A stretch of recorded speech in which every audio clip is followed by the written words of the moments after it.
Hello everyone. Today we talk about how to fix the app of Pinterest. We will go to settings. Then we click on apps. After that you will search the app Pinterest.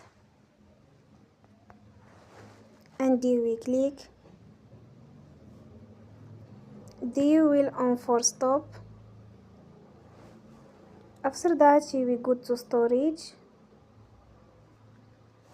Then we click on clear cache.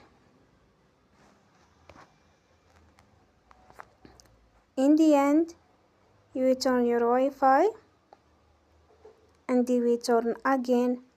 Don't forget to support us by like and subscribe. See you next time and thank you for watching.